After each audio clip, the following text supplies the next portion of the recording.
अस्सलाम वालेकुम सिंधी इन्फो ते भलीकार आऊं आहियां अब्दुल क़यूम।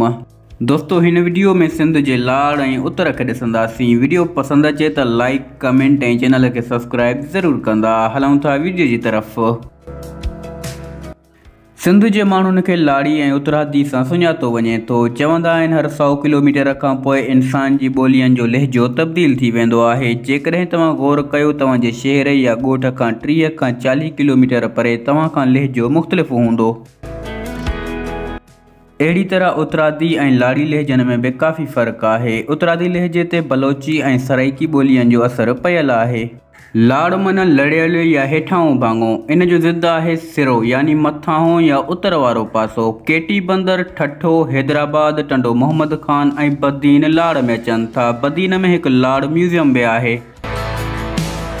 दोस्तों लाड़ जी आबहवा न घणी थधी न घणी गरम थिए थी। लाड़ के समुंड वेझो हुजण जे करे आबहवा घिमियल रहे थी। लाड़ जी ज़मीन घणी कलराठी आबादी जे लाइक़ न आहे। सिंध में लाड़ जे इलाके बदीन में काफ़ी गैस ऐं तेल निकिरे थो।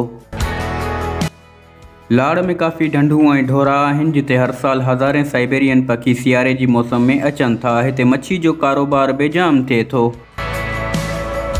सिंध में मोहम्मद बिन कासिम लाड़ वारे इलाके देबल मां दाख़िल थियो हो। हिन सिंध जे उतर वारे इलाके अरोड़ में राजा ॾहर सां मुक़ाबिलो कयो हो। अरोड़ क़दीम ज़माने में सिंध जो गादी जो हंधु हो।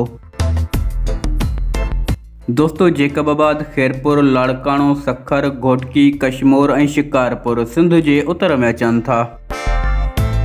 उतर जी आबहवा सियारे में काफ़ी थधी ऐं ऊन्हारे में वरी काफ़ी गरम थिए थी। पाकिस्तान में सभ खां वधीक गर्मी जेकबाबाद में थिए थी।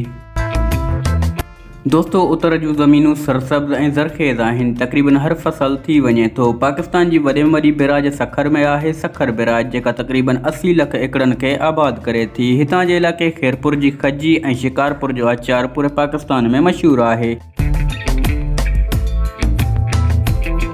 सिंध जे उतर में आयल लाड़ जे माण्हुनि खे लाड़ेचा या लाड़ी सॾियो वेंदो आहे। जॾहिं त लाड़ वारा उतर वारनि खे उतरादी सॾनि था। बहरहाल समूरी सिंध पिरियन जो पाछो आहे। वीडियो खे लाइक कमेंट ऐं चैनल खे सब्सक्राइब ज़रूर कंदा। मिलंदासीं अगली वीडियो में। अल्लाह हाफ़िज़।